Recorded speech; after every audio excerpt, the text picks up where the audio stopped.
दोस्तों आदाब अर्ज़, मैं अनीस अहमद ख़ान हिंद वॉइस के प्लेटफॉर्म से आपसे मुखातिब हूँ। वैसे तो आरएसएस है ना, पाकिस्तान से के लिए हरदम आके दिखाती रहती है, अपने मसल्स दिखाती रहती है, उस पर हमला कर दो, ख़त्म कर दो, नेस्त नाबूद कर दो पाकिस्तान को, ये सब चीज़ें कहती रहती है। लेकिन जब चीन और नेपाल की बात आती तो जाने क्यों कहती कि इनको दोस्ती की बात भी नहीं करती है। लेकिन हाँ, कुछ डरी सहमी सी रहती है, उस पर कुछ ऐसी बातें करती कि आपको उनको सोशल बाइकाट करना चाहिए, उनको घेर के इस तरीके से उनको अलूफ कर देना चाहिए, उनको इस तरीके की बातें करती है।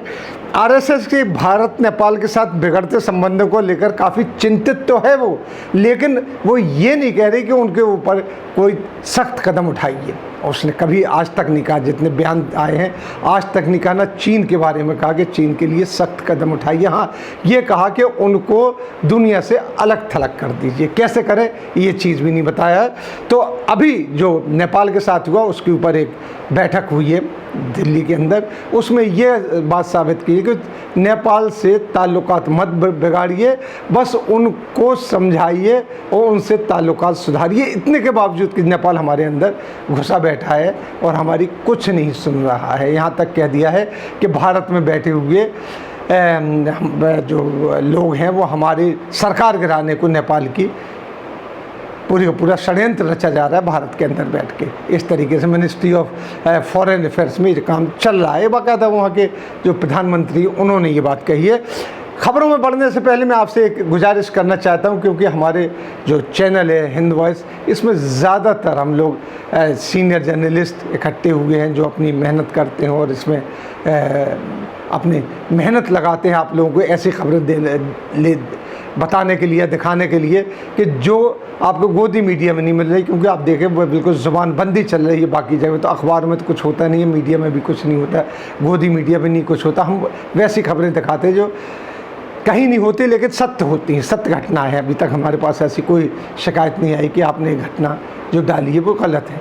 तो हम आपसे रिक्वेस्ट करेंगे कि आप लोग ज़्यादा से ज़्यादा हमें सब्सक्राइब कीजिए, क्योंकि ये हमारे लिए एनर्जी है, ये हमारे लिए सबसे महंगी चीज़ पेट्रोल है, जो अगर आप देंगे तो हमारी ताकत बढ़ेगी। अगर हमें सब्सक्राइब करेंगे, हमें लाइक करेंगे और हमारे वेबसाइट और फेसबुक पर जाएंगे तो ये हमारे लिए हिम्मत वाली बात होती है। इसी के साथ एक रिक्वेस्ट और है कि अगर हो सके तो, चूँकि हम लोग सब मेहनत अपनी जेब से ही करते हैं, तो आपसे कुछ ज़्यादा नहीं मांग रहे, आप अगर छोटा मोटा हम लोगों को मदद कर सकें तो उसके लिए भी हम आपसे रिक्वेस्ट करते हैं। लेकिन खबरें हम सत्य देंगे, इसका मतलब ये नहीं कि आप खबरें ना देखें, खबरें ज़रूर देखें और ज़रूर देखें, हमें सब्सक्राइब करें।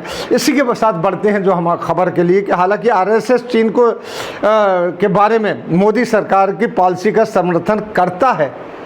ये बात तो सही है कि वो समर्थन करता है, पर वह युद्ध की जगह वो चाहता है कि चीन अंतर्राष्ट्रीय दबाव बनाकर उसको अलग थलग कर दिया जाए।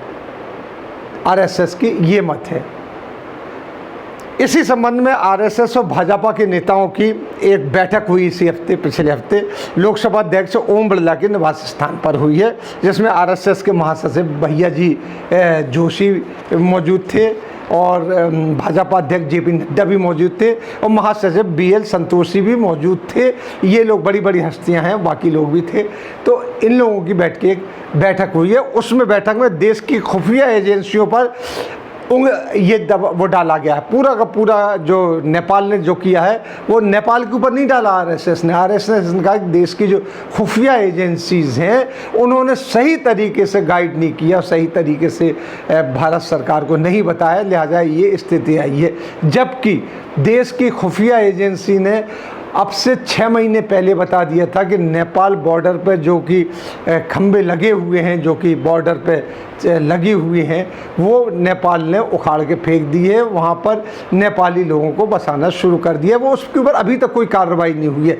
लेकिन आरएसएस ने ये इल्ज़ाम जो भारत सरकार नहीं, जो भाजपा सरकार की गलती है उसका पूरा का पूरा ठीकरा खुफिया एजेंसी के ऊपर फोड़ दिया है, जिसमें इंडो नेपाल संबंध खराब हुए हैं। वो कहते हैं खुफिया एजेंसियों की वजह से हमारे इंडो नेपाल संबंध खराब हुए। आरएसएस और चीन और नेपाल के साथ जो नन पॉलिसी अख्तियार करने की हरदम ख्वाहिशमंद है आजकल। वो कहती है कि इनके खिलाफ कोई आप युद्ध स्तर की कार्रवाई न कीजिए, युद्ध की नन पॉलिसी अपनाइए। नन पॉलिसी क्या है वो ये नहीं बताते, जबकि पाकिस्तान के साथ उसकी हरदम आक्रामक पॉलिसी रहती है। पाकिस्तान अभी कुछ भी कर दे तो उसको मारो काटो ये सब करना शुरू कर दे। तो मैं चाहता हूँ, पाकिस्तान दुश्मन है, वो अपने आतंकवादी हमारे यहाँ भेज रहा है, वो गलत बात है। पाकिस्तान हमारा दुश्मन देश है तो है, उसको हम क्यों कोई किसी लेवल पर सपोर्ट नहीं कर सकते। लेकिन हाँ, पॉलिसी हमें पाकिस्तान के लिए भी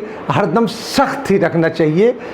वो जो हम नहीं रख पाते उसके लिए फिर कभी बात हम करेंगे आपसे, क्योंकि आज भी हमारे ट्रक पाकिस्तान सामान लेके जाते हैं। हमारे जो अडानी जी हैं वहाँ उनकी बिजली पाकिस्तान जा रही है, गुजरात में उनकी पूरी बिजली जली वगैरह वगैरह वगैरह वगैरह, ऐसी बहुत सी चीज़ें हैं जिनको हम कभी फिर बाद में बताएंगे। भारत नेपाल के बिगड़ते संबंधों में आरएसएस बातचीत के जरिए सुलझाने की बात कर रही है। जो अभी बैठक हुई है इसमें ये बात निकल के आई कि आरएसएस इनको बातचीत के जरिए सुलझाए, जबकि नेपाल ने अपने नक्शे में भारत के कई हिस्सों पर अपना कब्जा दिखा दिया है। उसको उसने अपनी संसद से पास कर लिया है, बाकी उसको लागू भी कर दिया है।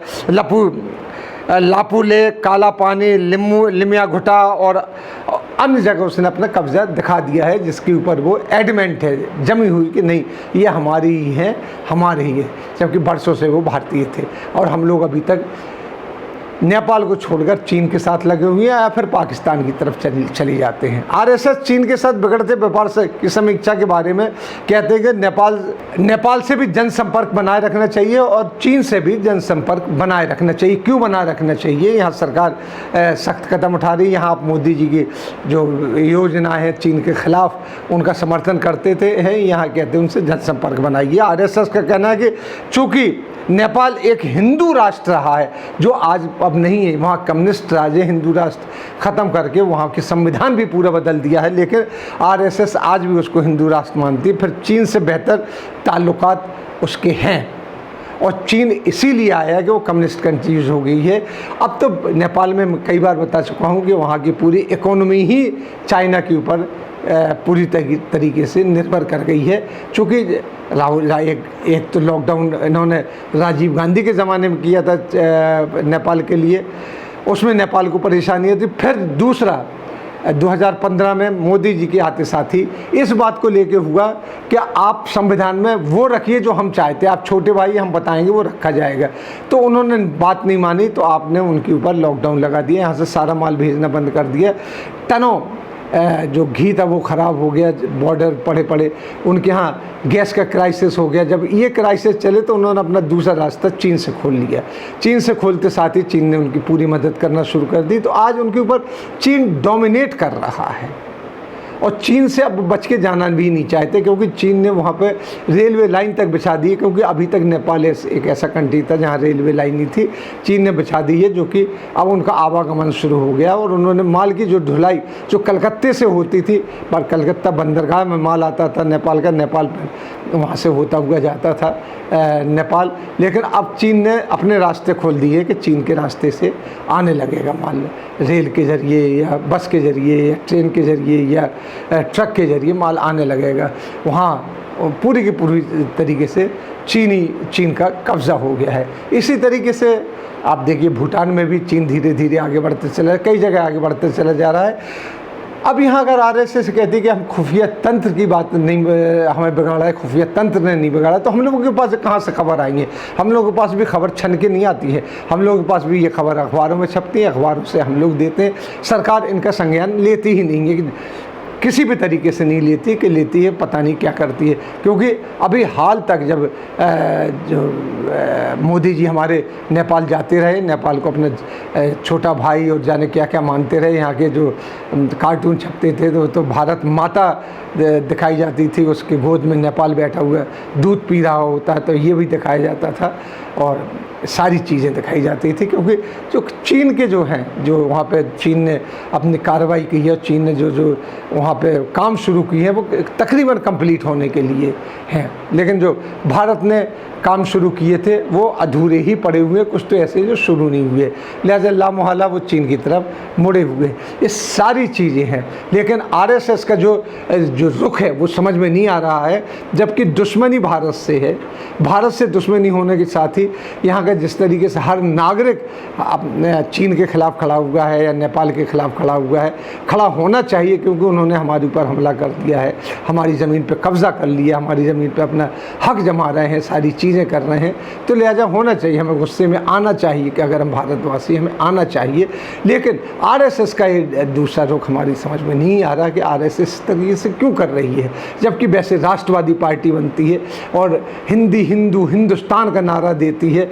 अब जब वो हिंदू राष्ट्र रहा ही नहीं, उसने कॉन्स्टिट्यूशन में भी चेंज कर लिया, सारी चीज़ें चेंज कर ली हैं, तो अब उसको हिंदू राष्ट्र कह के अपने गले से लगाए रहो और वो हमारी पीठ पे छुरा घोंपता रहे, ये कहाँ तक अच्छा है, कहाँ तक मुमकिन है? इस तरीके की बातें हैं।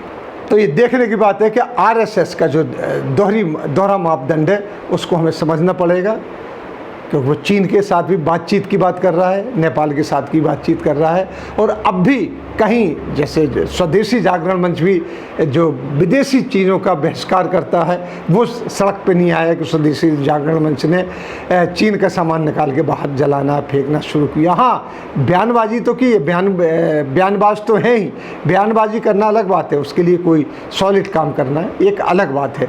इसी के साथ हम आपसे लेते बताए ये सोच के रखने के, ये सोच आपकी तरफ डालते हुए कि देख लीजिए आरएसएस की दोहरी पॉलिसी किसी कंट्री के साथ क्या है, किसी कंट्री के साथ क्या है।